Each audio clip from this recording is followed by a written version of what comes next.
탐욕이라는 거에 대해서 성경은 생각보다 많이 강조합니다. 예수님이 삼가 모든 탐심을 물리쳐라.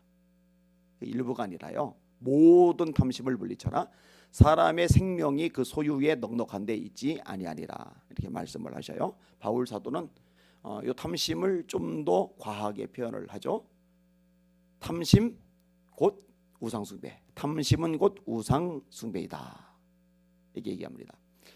이 탐심이라고 할 때 1차적으로 이제 물질에 대한 욕심이고요. 2차적으로 따지면은 물질 외에 다른 것들에 대해서 과도하게 욕심을 품는 모든 것을 통칭해서 탐심이라고 그럽니다. 그리고요, 이 탐심이 죄를 불러일으키죠. 그래서 욕심이 잉태한즉 죄를 낳고 죄가 장성한즉 사망을 낳느니라. 성경은 이렇게 말씀을 하고 계셔요. 그리고 욕심이 있는 사람들의 특징이 있는데 그게 뭐냐면요, 시험에 잘 들어요. 이 마음이 늘 이렇게 요동을 쳐요. 이걸 넘어서는 게 이제 신앙의 성숙이죠. 예수님이 네 가지 밭의 비유를 말씀하시는데 첫 번째가 길가입니다. 기경이 되지 않은 길가, 딱딱한 길가, 씨앗이 뿌리를 못 내려요. 새가 쪼아 먹어요.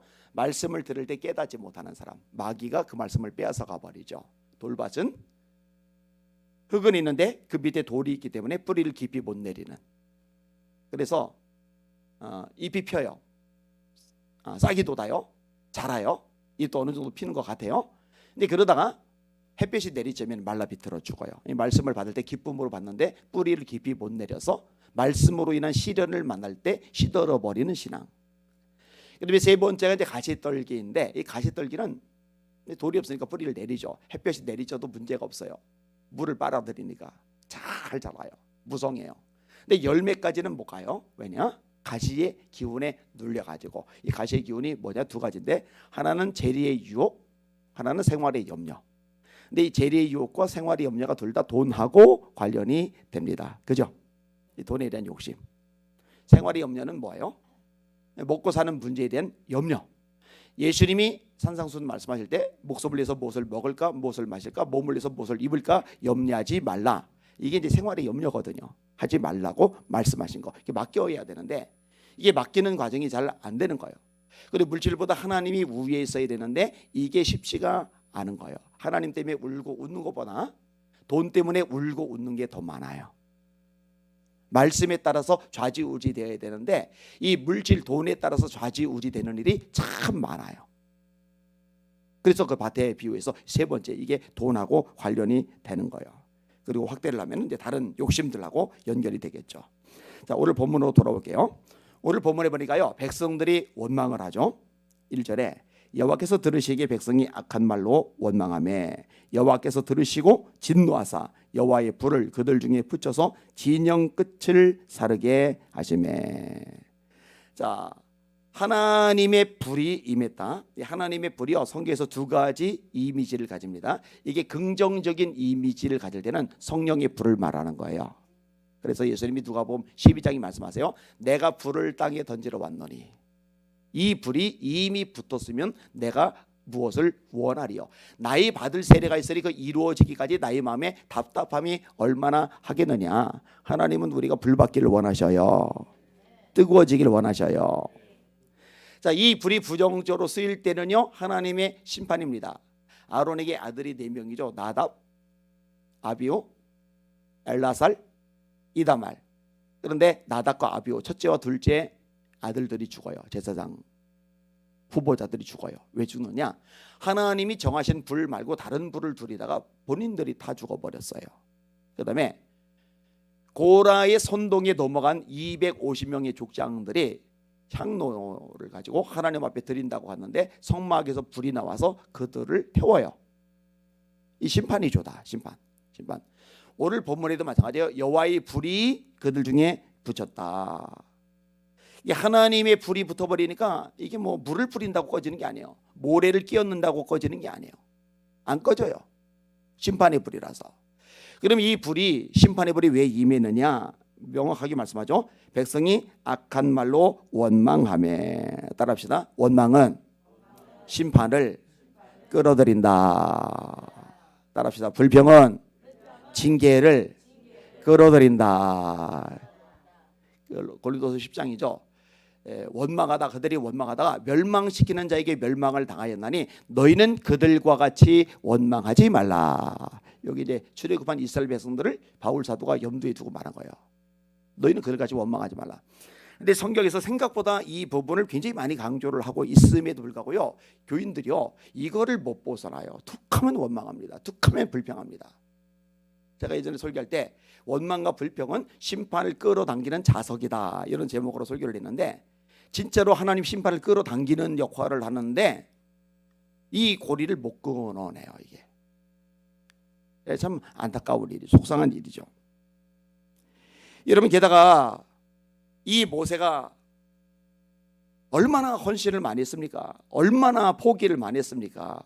제가 좋아해서 늘 묵상하는 구절이 히브리서 11장인데, 믿음으로 모세는 장성하여 바로의 공주의 아들이나 칭함받기를 거절하고 하나님의 백성과 함께 고난받기를 잠시 죄악의 낙을 누리는 것보다 더 기뻐하고 그리스도를 위하여 받는 능력을 애굽의 모든 보화보다 더 큰 재물로 여겼으니 이는 상주심을 바라봄이라.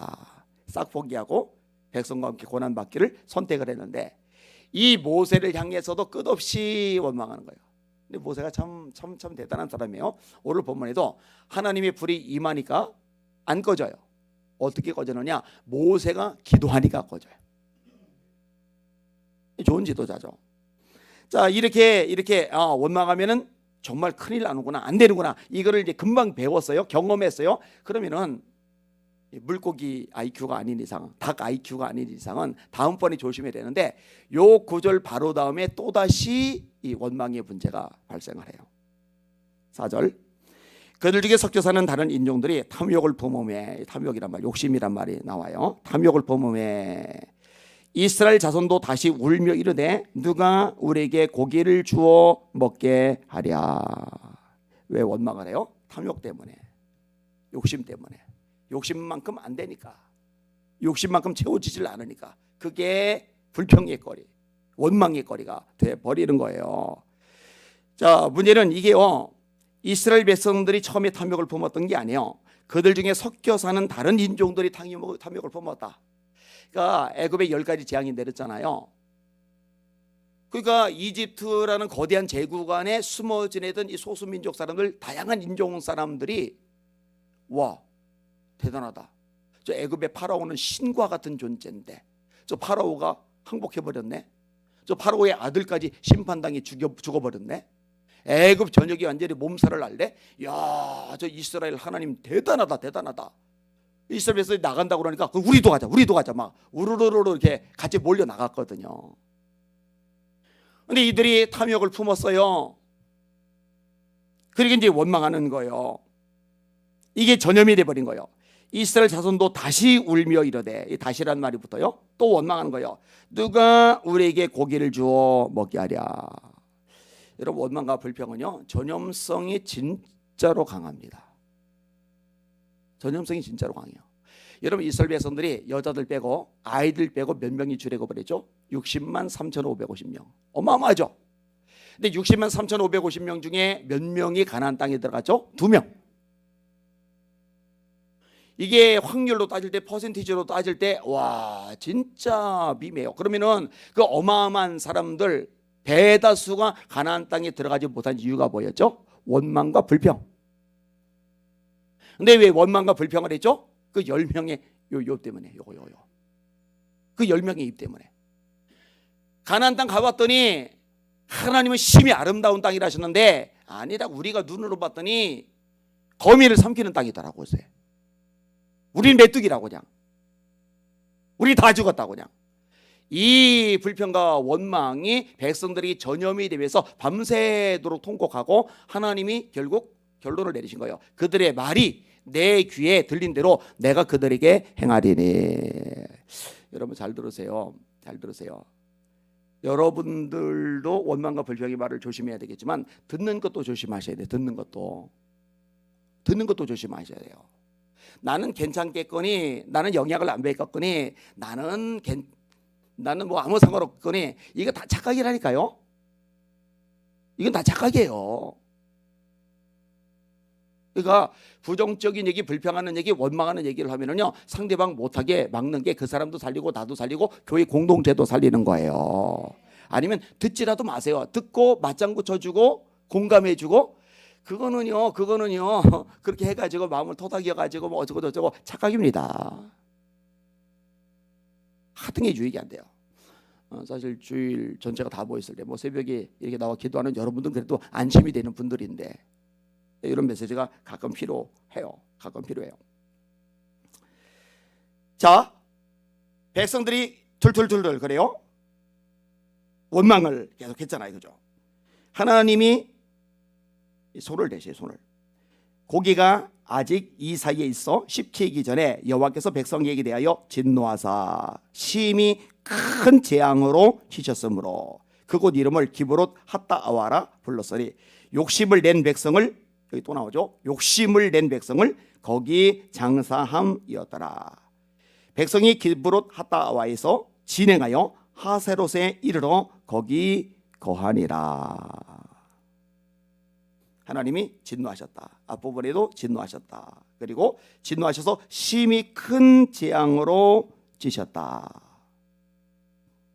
이게 원망의 결과예요. 불평의 결과예요. 자, 그 전에 5절, 6절, 7절 마저 설명 조금 더 하겠습니다. 우리가 애굽에 있을 때는 값없이 생선과 오이와 참외와 부추와 파와 마늘들을 먹은 것이 생각나거늘 이제는 우리의 기력이 다하여 이 만나 외에는 아무것도 보이는 것이 아무것도 없도다 하니 만나는 가시와 같고 모양은 진주와 같은 것이라. 자, 여기 재미나는 구절이 나와요. 값없이 생선과 오이와 참외와 부추와 파와 마늘들을 먹은 것이 생각나거늘. 자, 질문할게요. 애굽에서 노예였죠. 람셋이라는 성을 지었죠. 비돔이라는 성을 지었죠. 이 성을 누가 지었어요? 이스라엘 백성들이. 어떻게 지은 거예요? 막내노동으로 지은 거죠. 막내노동. 하루 종일 벽돌 굽고 성 쌓는 일을 한 거예요. 노예니까 월급 없이. 그리고 그걸 하고 나서 그 다음에 이제 주어지는 게 생선, 오이, 참외, 부추, 파, 마늘 이런 것이 주어진 거예요. 자, 그럼 질문을 던질게요. 값없이 생선, 파, 마늘, 왜 참외 먹었다. 이게 생각난다. 이 말이 맞는 말이에요? 틀린 말이에요? 틀린 말이죠. 이게 사람이요, 이 마음이 뒤틀어져 버리니까 이게 합리적으로 사고가 안 돼요. 이성적으로 판단이 안 돼요. 값없이 먹은 게 아니에요. 본인들이 지불한 값에 비해서 터무니없이 받은 거예요. 터무니없이. 노예니까. 얼마나 짓밟혔습니까? 그래서 하나님이 출애굽기에서 이스라엘 백성들을 구원하려고 모세를 보내실 때 그들의 고통을 하나님이 보셨다, 들으셨다, 이 편이 나와요. 너무너무 고통스러워서 울부짖었거든요. 하나님 앞에 부르짖었거든요. 하나님 힘들어요, 고통스러워요, 죽을 것 같아요, 좀 건져주세요. 이 소리를 들으셔서 모세를 통해 출애굽을 주신 거예요. 자유를 주신 거예요. 그러면은 이전과 비교할 수 없을 만큼 엄청난 자유를 누리는데 이 마음이 뒤틀어지니까 자신들이 누리는 것에 대해서는 감격하지 못한 채 원망과 불평거리만 찾아내고 그것만 계속 떠들어대는 거예요. 마음의 문제, 마음의 문제. 여러분의 마음이 어떤지 한번 점검을 해보시길 바랍니다. 바울 사도가 육체의 가시 사단의 사제가 있잖아요. 그래서 이제 신학자들마다 해석이 달라요. 어떤 사람은 안질이다. 그 예수님을 만났을 때 눈을 멀었잖아요. 아나니아가 안수해 주니까 비늘 같은 것들이 떨어지면서 보게 되었잖아요. 뭐 이거하고 연결시켜서 안질이 심했다 이렇게 해석하는 사람들이고, 또 어떤 신학자들은 간질이다. 간질이다. 그래서 이제 발작하다 이렇게 쓰러지고 하는 거죠. 그게 간질이잖아요. 근데 뭐 간질이든 안질이든 아니면 다른 해석의 여지가 있든지 간에 그 육체의 가시라고 할 정도니까 고통스러운 거예요. 여러분 몸속에 가시가 박히면 가시를 빼내기까지는요 불편해요, 아파요, 힘들어요. 그러니 바울 사도가 생각을 해보니까 이게 힘드니까, 이게 고통스러우니까 이게 좀 없어지면 좀 더 힘있게 하나님의 일을 감당하리라니. 왜냐면 바울은 하나님의 일을 하는 거, 복음 전하는 게 인생의 목표잖아요. 그러니까 하나님 앞에 기도한 거예요. 간절히 3번이나 기도한 거예요. 이것이 내게서 떠나가기를 3번 간구하였더니 그때 하나님의 음성이 떨어져요. 내게 말씀하시기를 내 은혜가 네게 족하도다. 이는 내 능력이 약한 데서 온전하여 지민이라 하신지라. 그 다음에 어떻게 돼요? 자, 마음속에 바로 좀만 해도 아유 이거 좀 없으면 좋겠다. 이거 안 아프면 좋겠다. 안 아프면 좋겠다. 이 통증, 이 육체 가시면 없어지면 주의 일을 더 잘할 것 같은데, 그런데 하나님의 음성을 딱 듣고 나서 마음을 바꿔먹었어요. 마음이 달라졌어요. 그러니까 그 다음에 어떻게 되느냐, 이 약한 것들에 대해서 2가지 반응인데, 하나는 기뻐한다, 하나는 자랑한다. 하나는 기뻐한다, 하나는 자랑한다. 왜냐? 바울이 깨달은 거, 내가 받은 은혜가 너무 큰데, 진짜 크잖아요. 3층 전에 들어갔죠. 앞치마 손수건만 갖다 얹어도 병자가 일어나고 귀신이 떠나가죠. 성경을 누구보다 많이 쓰죠. 그런데 육체의 가시 덕분에 자고하지 않게 하시려고, 교만하지 않게 된 거예요. 마음이 겸손하게 돼버린 거예요. 이게 유익이구나. 이게 마음 상태가 달라지니까 이게 없었으면 하던 그것을 가지고 감사하게 되고, 그것을 가지고 기뻐하게 되고. 제가 전에 얘기했잖아요. 이 말씀의 의미를 제가 이해를 좀 한다고. 저는 이제 왼팔이 없으니까 이것 때문에 힘들잖아요. 어제도 유난히 아픈 날이 있어요. 막 그러면 이제 손으로 주물러 대는 거예요. 손을 대고 있는 거예요. 이 찬바람 불기 시작하니까 막 시리면서, 그래서 이 손으로 손 집어넣고 이렇게 대고 있어요. 제 오른손이 다행히 따뜻하거든요. 따뜻한 손으로 이렇게 대고 있으면 통증이 좀 가라앉으니까. 근데 예전에는 신유 집회 쫓아가서 팔이 늘어난다고 하니까 내 팔도 좀 늘어났으면 해서 가서 기도 좀 받으려고 그랬던 적이 있거든요. 그런데 지금은 저도 바울 사도처럼 감사하고 기뻐하고, 이게 마음의 문제라고. 마음의 문제. 그러니까 여러분들의 마음이 성령으로 충만하시기를 바랍니다. 하나님의 은혜로 무장하시기를 바랍니다. 그리고 아까도 말씀드렸듯이 듣는 것을 조심하세요. 듣는 것을 조심하세요. 잘난 척하지 말고, 교만 떨지 말고, 나는 괜찮다고 죄송해요 헛소리하지 말고. 아니요, 누구는 똑같아요.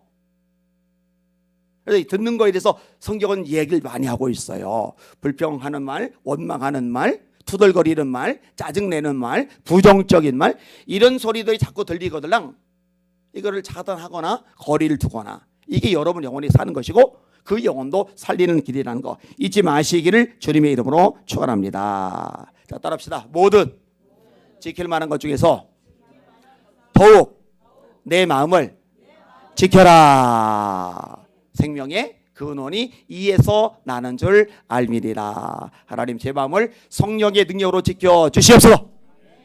제가 듣는 것을 주님이 다스려 주시옵소서. 제 속에서 원망과 불평, 부정적인 생각들, 부정적인 말과 행동들이 뿌리 뽑아지게 하여 주시옵소서. 그리고 승리하시기를 주님의 이름으로 축원합니다. 그대로 손 드시고 합심하여 기도합시다. 성령 충만함으로 제 마음을 다스려 주십시오. 제 입에서 불평과 원망을 뿌리 뽑아 주십시오. 듣는 것을 조심하게 하여 주시옵소서. 저희 한번 부르고 합심하여 기도합시다. 기도합니다. 주여, 하나님 아버지 감사합니다. 찬양과 존귀와 영광과 경배 받으시길 바랍니다. 하나님 아버지, 말씀대로 신앙생활해야 됩니다. 하나님 아버지, 말씀대로 우리가 하나님의